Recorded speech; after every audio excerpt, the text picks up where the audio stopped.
ایمان کا تعلق قول اور فعل کتھنی کرنی دونوں سے ہے، اور وہ گھٹتا بڑھتا رہتا ہے، جیسا کہ اللہ تعالیٰ نے فرمایا تاکہ ان کے پہلے ایمان کے ساتھ ایمان میں اور بڑھوتری ہو۔ سورہ فتح 4۔ اور فرمایا کہ ہم نے ان کو ہدایت میں اور زیادہ بڑھا دیا۔ سورہ کہف 13۔ اور فرمایا کہ جو لوگ سیدھی راہ پر ہیں ان کو اللہ اور ہدایت دیتا ہے۔ سورہ مریم 76۔ اور فرمایا کہ جو لوگ ہدایت پر ہیں اللہ نے اور زیادہ ہدایت دی اور ان کو پرہیزگاری عطا فرمائی۔ سورہ محمد آیت 17۔ اور فرمایا کہ جو لوگ ایماندار ہیں ان کا ایمان اور زیادہ ہوا۔ سورہ المدثر آیت 31۔ اور فرمایا کہ اس سورہ نے تم میں سے کس کا ایمان بڑھا دیا، حقیقت میں جو لوگ ایمان لائے ہیں ان کا ایمان اور زیادہ ہو گیا۔ سورہ توبہ آیت 124۔ اور فرمایا کہ منافقوں نے مومنوں سے کہا کہ تمہاری بربادی کے لیے لوگ کثرت سے جمع ہو رہے ہیں، ان کا خوف کرو۔ اس لیے یہ بات سن کر ایمان والوں کا ایمان اور بڑھ گیا اور ان کے منہ سے یہی نکلا، حسبنا اللہ و نعم الوکیل۔ سورہ آل عمران 173۔ اور فرمایا کہ ان کا اور کچھ نہیں بڑھا، ہاں ایمان اور اطاعت کا طریقہ ضرور بڑھ گیا۔ سورہ الاحزاب آیت نمبر 22۔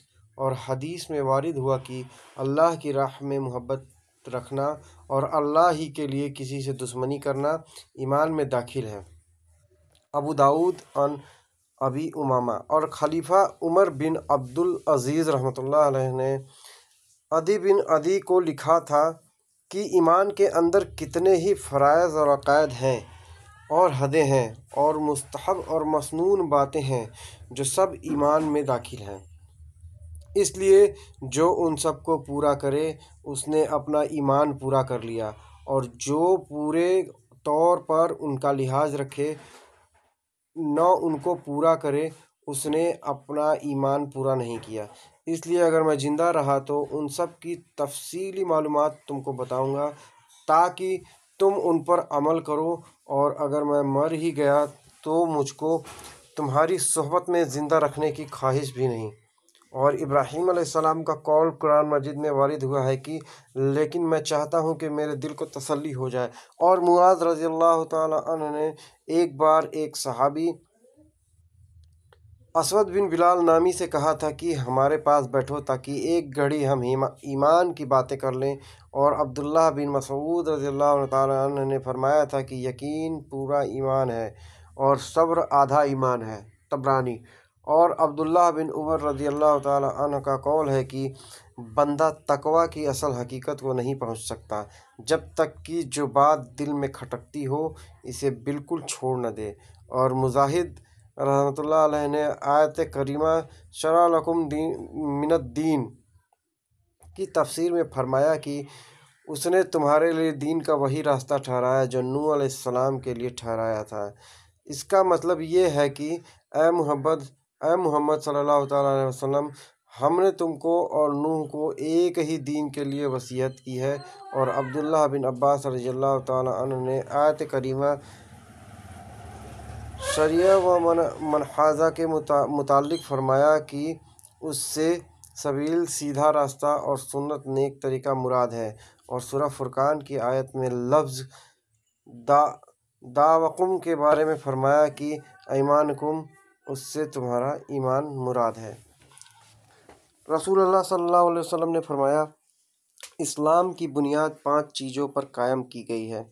اول، شہادت دینا کہ اللہ کے سوا کوئی معبود نہیں اور بے شک محمد صلی اللہ تعالیٰ علیہ وسلم اللہ کے سچے رسول ہیں۔ اور نماز قائم کرنا، زکوٰۃ دینا، حج ادا کرنا، رمضان کے روزے رکھنا۔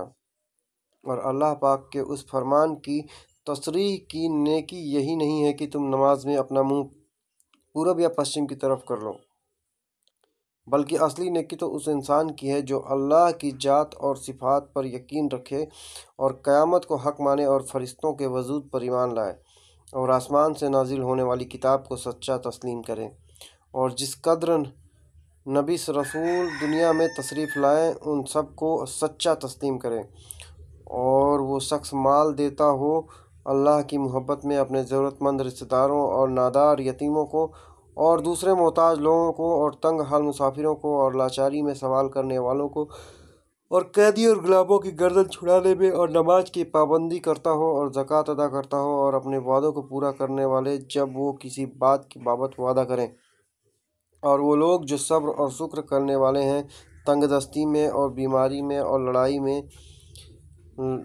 یہی لوگ وہ ہیں جن کو سچا مومن کہا جا سکتا ہے، اور یہی لوگ حقیقت میں پرہیزگار ہیں۔ یقیناً ایمان والے کامیاب ہو گئے جو اپنی نمازوں میں ڈر، خضوع، دل کا جھکاؤ رکھنے والے ہیں، اور جو فضول اور بیکار باتوں سے دور رہنے والے ہیں، اور وہ جو زکوٰۃ سے پاکیزگی حاصل کرنے والے ہیں، اور جو اپنی شرمگاہوں کی حفاظت کرنے والے ہیں سوائے اپنی بیوی اور لونڈیوں سے، کیونکہ ان کے ساتھ صحبت کرنے میں ان پر کوئی الزام نہیں۔ ہاں، جو ان کے علاوہ زنا یا لواطت یا مستزنی وغیرہ سے شہوت رانی کریں، ایسے لوگ حد سے نکلنے والے ہیں۔ اور جو لوگ اپنی امانت اور عہد کا خیال رکھنے والے ہیں اور جو اپنی نمازوں کی پورے طور پر حفاظت کرتے ہیں، یہی لوگ جنت الفردوس کی وراثت حاصل کر لیں گے، پھر وہ اس میں ہمیشہ رہیں گے۔ آپ صلی اللہ علیہ وسلم نے فرمایا کہ ایمان کی 60 سے اوپر کچھ شاخیں ہیں، اور حیا شرم بھی ایمان کی ایک شاخ ہے۔ آپ صلی اللہ علیہ وسلم نے فرمایا، مسلمان وہ ہے جس کی زبان اور ہاتھ سے مسلمان بچے رہیں، اور مظاہر وہ ہے جو ان کاموں کو چھوڑ دے جن سے اللہ نے منع فرمایا۔ ابو عبداللہ امام بخاری رحمۃ اللہ نے فرمایا، اور ابو معاویہ نے کی ہم کو حدیث بیان کی داؤد بن ابی ہند نے، انہوں نے روایت کی عامر شعبی سے، انہوں نے کہا کہ میں نے سنا عبداللہ بن عمرو بن عاص سے، وہ حدیث بیان کرتے ہیں جناب نبی کریم صلی اللہ علیہ وسلم سے وہی مذکورہ حدیث، اور کہا کہ عبدالعالی نے روایت کیا داؤد سے، انہوں نے عامر سے، انہوں نے عبداللہ بن عمرو بن عاص سے، انہوں نے نبی کریم صلی اللہ علیہ وسلم سے۔ لوگوں نے پوچھا، یا رسول اللہ، کون سا اسلام بہتر ہے؟ تو نبی کریم صلی اللہ علیہ وسلم نے فرمایا، وہ جس کے ماننے والے مسلمانوں کی زبان اور ہاتھ سے سارے مسلمان سلامتی میں رہیں۔ ایک دن ایک آدمی نے نبی کریم صلی اللہ علیہ وسلم نے پوچھا کہ کون سا اسلام بہتر؟ فرمایا کہ تم کھانا کھلاؤ اور جس کو پہچانو اس کو بھی اور جس کو نہ پہچانو اس کو بھی، یعنی سب کو سلام کرو۔ نبی کریم صلی اللہ علیہ وسلم نے فرمایا، تم میں سے کوئی شخص ایماندار نہ ہوگا جب تک اپنے بھائی کے لیے وہ نہ چاہے جو اپنے نفس کے لیے چاہتا ہے۔ بے شک رسول اللہ صلی اللہ علیہ وسلم نے فرمایا، قسم ہے اس ذات کی جس کے ہاتھ میں میری جان ہے، تم میں سے کوئی بھی ایماندار نہ ہوگا جب تک میں اس کے والد اور اولاد سے بھی زیادہ اس کا محبوب نہ بن جاؤں۔ نبی کریم صلی اللہ علیہ وسلم نے فرمایا، تم میں سے کوئی شخص ایماندار نہ ہوگا جب تک اس کے والد اور اس کی اولاد اور تمام لوگوں سے زیادہ اس کے دل میں میری محبت نہ ہو جائے۔ نبی کریم صلی اللہ علیہ وسلم نے فرمایا، 3 عادتیں ایسی ہیں کہ جس میں یہ پیدا ہو جائیں اس نے ایمان کی مٹھاس کو پا لیا۔ اول یہ کہ اللہ اور اس کا رسول اس کے نزدیک سب سے زیادہ محبوب بن جائے۔ دوسرے یہ کہ وہ کسی انسان سے صرف اللہ کی رضا کے لیے محبت رکھے۔ تیسری یہ کہ وہ کفر میں واپس لوٹنے کو ایسا برا جانے جیسا کہ آگ میں ڈالے جانے کو برا جانتا ہے۔ آپ صلی اللہ علیہ وسلم نے فرمایا، انصار سے محبت رکھنا ایمان کی نشانی ہے اور انصار سے کینہ رکھنا نفاق کی نشانی ہے۔ عبادہ بن صامت رضی اللہ تعالیٰ عنہ جو بدر کی لڑائی میں شریک تھے اور لیلۃ العقبہ کے 12 نقیبوں میں سے تھے، فرماتے ہیں کہ رسول اللہ صلی اللہ علیہ وسلم نے اس وقت جب آپ کے پاس صحابہ کی ایک جماعت بیٹھی ہوئی تھی فرمایا کہ مجھ سے بیعت کرو اس بات پر کہ اللہ کے ساتھ کسی کو شریک نہ کرو گے، چوری نہ کرو گے، زنا نہ کرو گے اور اپنی اولاد کو قتل نہ کرو گے، اور نہ جان بوجھ کر کسی پر کوئی ناحق بہتان باندھو گے، اور کسی بھی اچھی بات میں اللہ کی نافرمانی نہ کرو گے۔ جو کوئی تم میں اس عہد کو پورا کرے گا وہ اس کا ثواب اللہ کے ذمہ ہے، اور جو کوئی ان بری باتوں میں سے کسی کا کیا کرے اور اسے دنیا میں اسلام قانون کے تحت سزا دے دی گئی تو یہ سزا اس کے گناہوں کے لیے بدلہ ہو جائے گی، اور جو کوئی ان میں سے کسی بات میں مبتلا ہو گیا اور اللہ نے اس کے گناہ کو چھپا لیا تو پھر اس کا معاملہ اللہ کے حوالے ہے، اگر چاہے معاف کرے اگر چاہے سزا دے دے۔ عبادہ کہتے ہیں کہ پھر ہم سب نے ان باتوں پر آپ صلی اللہ علیہ وسلم سے بیعت کر لی۔ رسول اللہ صلی اللہ علیہ وسلم نے فرمایا، وہ وقت قریب ہے جب مسلمان کا سب سے عمدہ مال اس کی بکریاں ہوں گی، جن کے پیچھے وہ پہاڑوں اور چوٹیوں برساتی وادیوں میں اپنے دین کو بچانے کے لیے بھاگ جائے گا۔ اور اس بات کا ثبوت کہ معرفت پہچان دل کا کام ہے، اس لیے کہ اللہ تعالی نے فرمایا ہے، لیکن اللہ پکڑ کرے گا اس پر جو تمہارے دلوں نے کیا ہوگا۔ رسول اللہ صلی اللہ علیہ وسلم لوگوں کو کسی کام کا حکم دیتے تو وہ ایسا ہی کام ہوتا جس کے کرنے کی لوگوں میں طاقت ہوتی۔ اس پر صحابہ رضی اللہ تعالیٰ عنہ نے کہا کہ یا رسول اللہ، ہم لوگ تو آپ جیسے نہیں ہیں، آپ تو معصوم ہیں اور آپ کی اللہ پاک نے اگلی پچھلی سب خطائیں معاف فرما دی، اس لیے ہمیں اپنے سے کچھ زیادہ عبادت کرنے کا حکم فرمائیے۔ یہ سن کر آپ صلی اللہ علیہ وسلم ناراض ہوئے، یہاں تک کہ ناراضگی آپ صلی اللہ تعالیٰ علیہ وسلم کے چہرے سے ظاہر ہونے لگی۔ پھر فرمایا کہ بے شک میں تم سب سے زیادہ اللہ سے ڈرتا ہوں اور تم سب سے زیادہ اسے جانتا ہوں، اس لیے تم مجھ سے بڑھ کر عبادت نہیں کر سکتے۔ آپ صلی اللہ علیہ وسلم نے فرمایا، جس شخص میں یہ 3 باتیں ہوں گی وہ ایمان کا مزہ پا لے گا۔ ایک یہ کہ وہ شخص جسے اللہ اور اس کا رسول دنیا کی تمام چیزوں سے زیادہ عزیز ہو، اور دوسرے یہ کہ جو کسی بندے سے صرف اللہ ہی کے لیے محبت کرے، اور تیسری بات یہ کہ جسے اللہ نے کفر سے نجات دی ہو پھر دوبارہ کفر اختیار کرنے کو وہ ایسا برا سمجھے جیسا آگ میں گر جانے کو برا سمجھتا ہے۔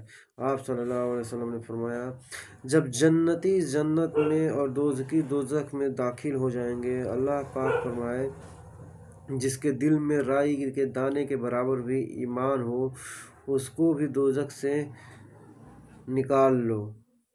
تب ایسے لوگ دوزخ سے نکال لیے جائیں گے اور وہ جل کر کوئلے کی طرح سیاہ ہو چکے ہوں گے، پھر زندگی کی نہر میں یا بارش کے پانی میں ڈالے جائیں گے۔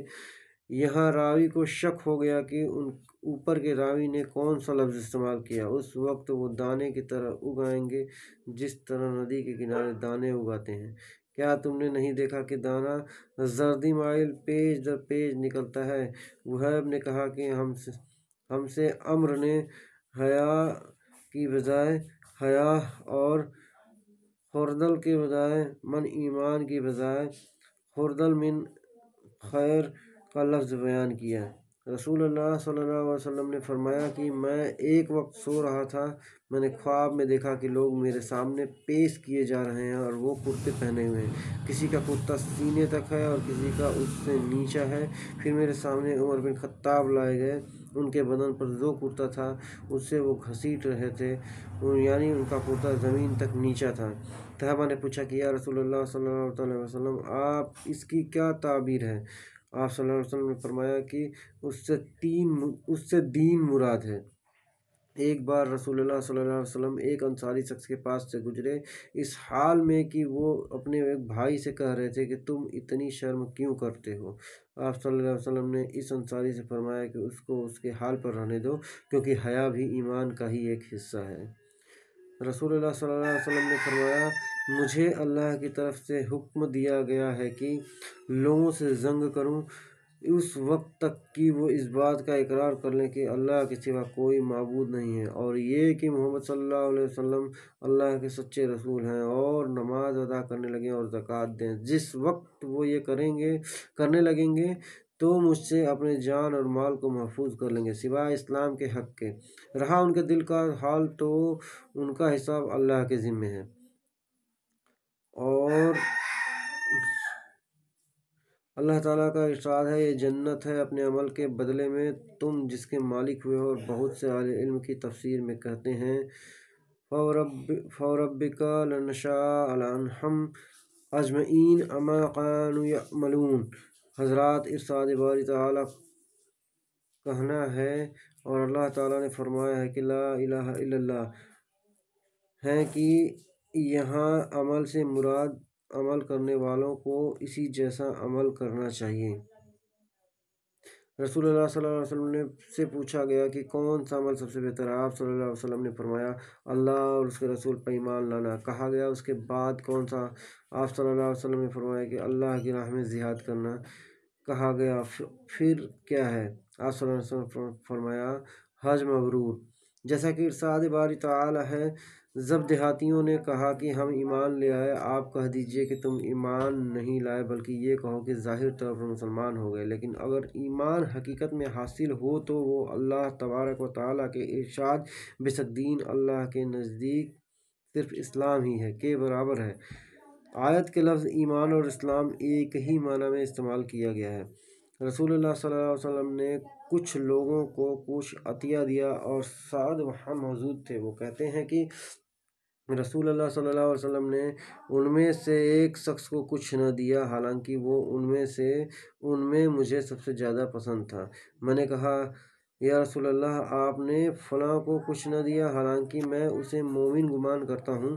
آپ صلی اللہ علیہ وسلم نے فرمایا مومن یا مسلمان؟ میں تھوڑی دیر چپ رہ کر پھر پہلی بات دہرانے لگا۔ نبی کریم صلی اللہ علیہ وسلم نے بھی دوبارہ وہی جواب دیا۔ پھر آپ صلی اللہ علیہ وسلم نے فرمایا کہ اے سعد، باوجود یہ کہ ایک شخص مجھے زیادہ عزیز ہے، پھر بھی میں اسے نظر انداز کر کے کسی اور دوسرے کو اس خوف کی وجہ سے یہ مال دے دیتا ہوں کہ وہ اپنی کمزوری کی وجہ سے اسلام سے پھر جائے اور اللہ اسے آگ میں اوندھا ڈال دے۔ اس حدیث کو یوں صالح عمار اور زہری کے بھتیجے عبداللہ نے زہری سے روایت کیا ہے۔ عمار نے کہا کہ جس نے 3 چیزوں کو جمع کر لیا اس نے سارا ایمان حاصل کر لیا: اپنے نفس سے انصاف کرنا، سلام کو عمل میں پھیلانا اور تنگ دستی کے باوجود اللہ کی راہ میں خرچ کرنا۔ ایک آدمی نے رسول اللہ صلی اللہ علیہ وسلم سے پوچھا کون سا اسلام بہتر ہے؟ آپ صلی اللہ علیہ وسلم نے فرمایا کہ تو کھانا کھلائے اور ہر شخص کو سلام کرے، چاہے تو اس کو جانتا ہو یا نہ جانتا ہو۔ اس بارے میں وہ حدیث جسے ابو سعید خدری رضی اللہ تعالیٰ عنہ نے نبی کریم صلی اللہ علیہ وسلم سے روایت کیا ہے۔ نبی کریم صلی اللہ علیہ وسلم نے فرمایا مجھے دوزخ دکھلائی گئی اور اس میں زیادہ تر عورتیں تھیں اور کفر کرتی ہیں۔ کہا گیا یا رسول اللہ، کیا وہ اللہ کے ساتھ کفر کرتی ہیں؟ آپ صلی اللہ علیہ وسلم نے فرمایا کہ شوہر کی ناشکری کرتی ہیں اور احسان کی ناشکری کرتی ہیں۔ اگر تم عمر بھر بھی ان میں سے کسی کے ساتھ احسان کرتے رہو، پھر بھی تمہاری طرف سے کبھی کوئی ان کے خیال میں ناگواری کی بات ہو جائے تو فوراً وہ کہہ اٹھیں گے کہ میں نے کبھی بھی تجھ سے کوئی بھلائی نہیں دیکھی۔ اور گناہ کرنے والا گناہ سے کافر نہیں ہوتا، ہاں اگر شرک کرے تو کافر ہو جائے گا، کیونکہ نبی کریم صلی اللہ علیہ وسلم نے ابو ذر سے فرمایا تھا تو ایسا آدمی ہے جس میں جاہلیت کی بو آتی ہے۔ اس برائی کے باوجود آپ صلی اللہ علیہ وسلم نے اسے کافر نہیں کہا۔ اور اللہ نے سورہ نساء میں فرمایا کہ بے شک اللہ شرک کو نہیں بخشے گا اور اس کے علاوہ جس گناہ کو چاہے بخش دے۔ سورہ حجرات میں فرمایا اور اگر ایمان والوں کے 2 گروہ آپس میں لڑ پڑیں تو ان میں صلح کرا دو۔ اس آیت میں اللہ نے اس بڑے گناہ قتل و غارت کے باوجود ان لڑنے والوں کو مومن ہی کہا ہے۔ میں اس شخص علی رضی اللہ تعالیٰ عنہ کی مدد کرنے کو چلا۔ راستے میں مجھ کو ابو بکرہ ملے۔ پوچھا کہاں جاتے ہو؟ میں نے کہا اس شخص علی رضی اللہ تعالیٰ کی مدد کرنے کو جاتا ہوں۔ ابو بکرہ نے کہا اپنے گھر کو لوٹ جاؤ، میں نبی کریم صلی اللہ علیہ وسلم سے سنا ہے، آپ صلی اللہ علیہ وسلم فرماتے تھے جب 2 مسلمان اپنی اپنی تلواریں لے کر بھیڑ جائیں تو قاتل اور مقتول دونوں دوزخی ہیں۔ میں نے کہا یا رسول اللہ، قاتل تو خیر ضرور دوزخی ہونا چاہیے، مقتول کیوں؟ فرمایا وہ بھی اپنے ساتھی کو مار ڈالنے کا لالچ رکھتا تھا، موقع پاتا تو وہ بھی اسے ضرور قتل کر دیتا، دل کے پکے ارادے پر وہ دوزخی ہوا۔ میں ابو ذر سے ربضہ میں ملا، وہ ایک جوڑا پہنے ہوئے تھے اور ان کا غلام بھی جوڑا پہنے ہوئے تھا۔ میں نے اس کا سبب پوچھا تو کہنے لگے کہ میں نے ایک شخص یعنی غلام کو برا بھلا کہا تھا اور اس کی ماں کی غیرت دلائی یعنی گالی دی تو رسول اللہ صلی اللہ علیہ وسلم نے یہ معلوم کر کے مجھ سے فرمایا کہ اے ابو ذر، تو نے اسے ماں کے نام سے غیرت دلائی، بے شک تجھ میں ابھی کچھ زمانۂ جاہلیت کا اثر باقی ہے۔ یاد رکھو ماتحت لوگ تمہارے بھائی ہیں، اللہ نے اپنی کسی مصلحت کی بنا پر انہیں تمہارے قبضے میں دے رکھا ہے، تو جس کے ماتحت اس کا کوئی بھائی ہو تو اس کو بھی وہی کھلائے جو آپ کھاتا ہے، اور وہی کپڑا اسے پہنائے جو آپ پہنتا ہے، اور ان کو اتنے کام کی تکلیف نہ دو کہ ان کے لیے مشکل ہو جائے، اور اگر کوئی سخت کام ڈالو تو تم خود بھی ان کی مدد کرو۔ جب سورہ انعام کی یہ آیت اتری جو لوگ ایمان لائے اور انہوں نے اپنے ایمان میں گناہوں کی ملاوٹ نہیں کی، تو آپ صلی اللہ علیہ وسلم کے ساتھیوں نے کہا، یا رسول اللہ صلی اللہ علیہ وسلم، یہ تو بہت ہی مشکل ہے، ہم میں کون ایسا ہے جس نے گناہ نہیں کیا؟ تب اللہ پاک نے سورہ لقمان کی یہ آیت اتاری، ان اشرک لظلم عظیم، کہ بے شک شرک بڑا ظلم ہے۔ آپ صلی اللہ علیہ وسلم نے فرمایا، منافق کی علامتیں 3 ہیں: جب بات کرے جھوٹ بولے، جب وعدہ کرے اس کے خلاف کرے، اور جب اس کو امین بنایا جائے تو خیانت کرے۔ رسول اللہ صلی اللہ علیہ وسلم نے فرمایا کہ 4 عادتیں جس کسی میں ہو وہ تو وہ خالص منافق ہے، اور جس کسی میں ان چاروں میں سے ایک عادت ہو تو وہ بھی نفاق ہی ہے جب تک اسے چھوڑ نہ دے، اور وہ یہ ہیں: جب اسے امین بنایا جائے تو وہ امانت میں خیانت کرے اور بات کرتے وقت جھوٹ بولے، اور جب کسی سے عہد کرے تو اسے پورا نہ کرے، اور جب کسی سے لڑے تو گالیوں پر اتر آئے۔ اس حدیث کو شعبہ نے بھی سفیان کے ساتھ اعمش سے روایت کیا۔ رسول اللہ صلی اللہ علیہ وسلم نے فرمایا، جو شخص شب قدر ایمان اور احتساب کے ساتھ اپنی زندگی کا جائزہ لیتے ہوئے ذکر اور عبادت میں گزارے، اس کے پچھلے گناہ بخش دیے جاتے ہیں۔ آپ صلی اللہ علیہ وسلم نے فرمایا کہ جو شخص اللہ کی راہ میں جہاد کے لیے نکلا، اللہ اس کا ضامن ہو گیا۔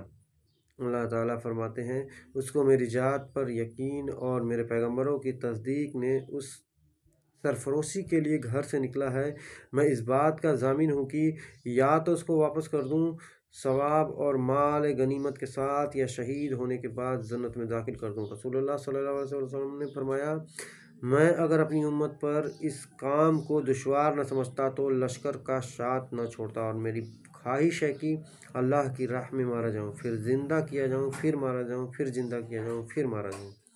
نبی کریم صلی اللہ علیہ وسلم نے فرمایا، جو کوئی رمضان میں راتوں کو ایمان اور احتساب کے ساتھ اپنی زندگی کا جائزہ لیتے ہوئے عبادت کرے تو اس کے پچھلے گناہ بخش دیے جاتے ہیں۔ نبی کریم صلی اللہ علیہ وسلم نے فرمایا، جس نے رمضان کے روزے ایمان اور احتساب کے ساتھ رکھے، اس کے پچھلے گناہ بخش دیے گئے۔ جیسا کہ رسول اللہ صلی اللہ علیہ وسلم کا ارشاد ہے کہ اللہ کو سب سے زیادہ وہ دین پسند ہے جو سیدھا اور سچا ہو۔ ان الدین ان اللہ الاسلام، اور یقیناً وہ دین اسلام ہے، سچ ہے۔ نبی کریم صلی اللہ علیہ وسلم نے فرمایا، بے شک دین آسان ہے، اور جو شخص دین میں سختی اختیار کرے گا تو دین اس پر غالب آ جائے گا اور اس کی سختی نہ چل سکے گی۔ اس لیے اپنے عمل میں پختگی اختیار کرو، اور جہاں تک ممکن ہو بیچ کی روش اپناؤ، اور خوش ہو جاؤ کہ اس طرز عمل میں سے تم کو دونوں جہان کے فائدے حاصل ہوں گے، اور صبح اور دوپہر اور شام اور کسی قدر رات میں عبادت سے مدد حاصل کرو۔ 5 وقت کی نماز بھی مراد ہو سکتی ہے کہ پابندی سے ادا کرو۔ اور اللہ تعالیٰ نے فرمایا کہ اللہ تمہارے ایمان کو برباد کرنے والا نہیں، یعنی تمہاری وہ نمازیں جو تم نے بیت المقدس کی طرف منہ کر کے پڑھی ہیں قبول ہیں۔ رسول اللہ صلی اللہ علیہ وسلم جب مدینہ تشریف لائے تو پہلے اپنی ننیحال میں اترے جو انصار تھے، اور وہاں آپ صلی اللہ علیہ وسلم نے 16 یا 17 ماہ بیت المقدس کی طرف منہ کر کے نماز پڑھی، اور آپ صلی اللہ علیہ وسلم کی خواہش تھی کہ آپ کا قبلہ بیت اللہ کی طرف ہو۔ جب بیت اللہ کی طرف نماز پڑھنے کا حکم ہو گیا تو سب سے پہلی نماز جو آپ صلی اللہ علیہ وسلم نے بیت اللہ کی طرف پڑھی عصر کی نماز تھی۔ آپ صلی اللہ علیہ وسلم کے ساتھ لوگوں نے بھی نماز پڑھی، اور پھر آپ کے ساتھ نماز پڑھنے والوں میں سے ایک آدمی نکلا اور اس کا مسجد بنی حارثہ کی طرف گزر ہوا تو وہ لوگ رکوع میں تھے۔ وہ بولا کہ میں اللہ کی شہادت دیتا ہوں کہ میں نے رسول اللہ صلی اللہ علیہ وسلم کے ساتھ مکہ کی طرف منہ کر کے نماز پڑھی ہے۔ یہ سن کر وہ لوگ اسی حالت میں بیت اللہ کی طرف گھوم گئے، اور جب رسول اللہ صلی اللہ علیہ وسلم بیت المقدس کی طرف